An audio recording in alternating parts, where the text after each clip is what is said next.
Hi, this is Amy again, and my intention with this next video is to elaborate a little bit more on the last video, just to kind of continue to expand. And it's one of those times where one of the reasons I actually hesitate to make videos or write anything down is because my mind might change or some new awareness comes in that makes me see it differently, which means that the things I said before aren't accurate.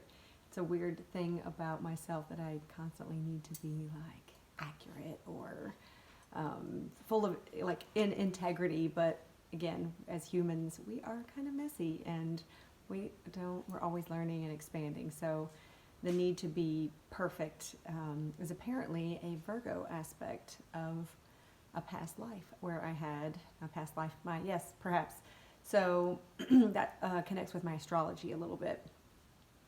So if I had a past life that was part Virgo or strongly Virgo, perhaps I had a career where somebody's life was in the balance always. So this need to be perfect was very, very, very important. So in this lifetime, I'm to move away from that. So that's kind of cool about knowing your North Node. So if you don't necessarily know your North Node, that's a really good way to dive into your astrology. So feel free to ask if you don't know how to connect with your North Node, send me a message and I'll get back to you on the best way to do that. So that's another aspect of knowing thyself. Another cool piece of knowing myself came from the Enneagram, and I'm actually just doing a deep dive into that currently, so you're likely to hear more about that from me. It's kind of a personality profile, and it connects you with maybe perhaps the way you respond to life, the way the others respond when they're in a healthy place, and how they respond when they're in a fearful place. I'm really excited about diving into that. But for mine in particular, I'm a life path now, or not life path, an Enneagram number 9. And that one has elements of all the other numbers, but also it's the peacemaker, and it actually I think says in there that I need 3 days to process. And if there is anything that is not more true about me, it is that. So when I have a connection with someone, also this Enneagram piece, by the way, talks about the 9s and how they're not able to truly know who they are when they're with another person, because perhaps I feel like I'm reading the other person's energy, or I'm so immersed in their energy I can't tell what's mine and what's theirs, which is why I have a difficult time being in large crowds, or I used to, but I'm getting better because I start to know my energy more. And once you become more familiar with your own personal energy, it's much easier to decide what's yours and what's someone else's. It's a form of the mastery I think I've been working on for the last 50 years, but more specifically the last 5.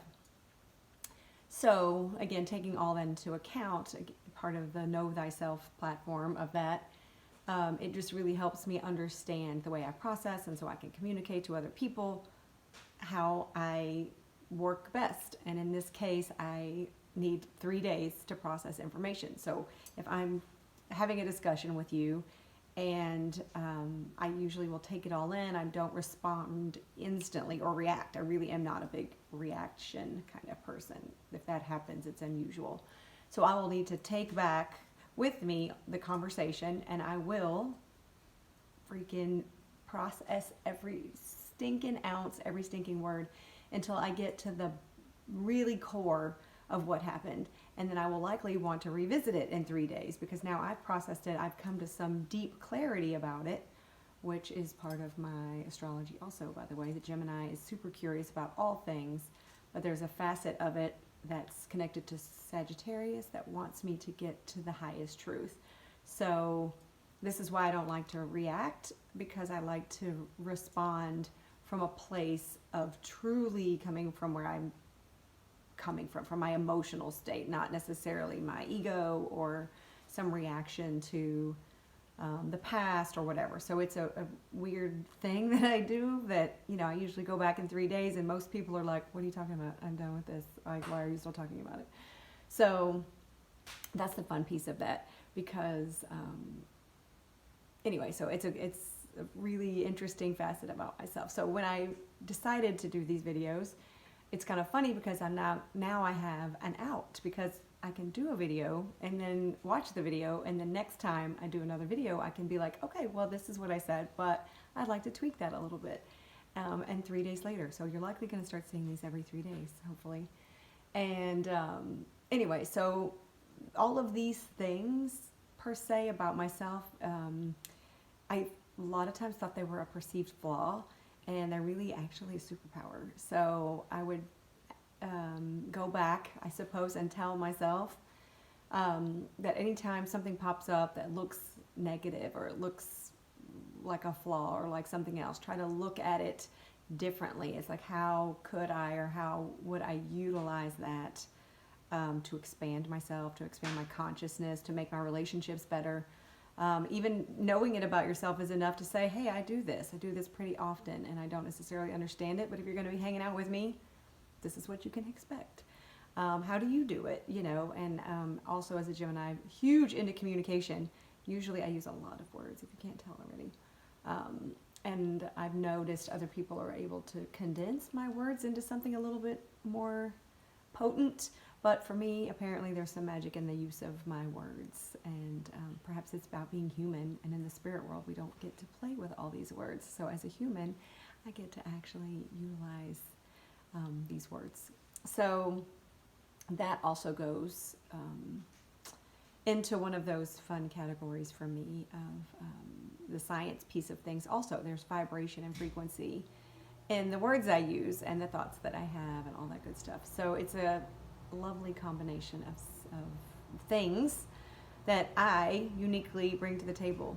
So each person obviously has their own uniqueness they bring, whether it's the sound of their voice, the quirky things that they do, the experiences their soul came to have. Really, there's no need to judge any of it. It's really just to be a curious observer of yourself, and lovingly, you know, take note and then decide, like, this is where consciousness comes in. It's like, are you, you know, how are you showing up with the quirky things that you do? Like, are you, you know, drawing in the people you want? Are you getting to where you want to be in your relationships, even with yourself? So I don't know what else I need to say about that, but I guess that lends us to the next piece of, like, okay, every 3 days, I'll see you guys every 3 days.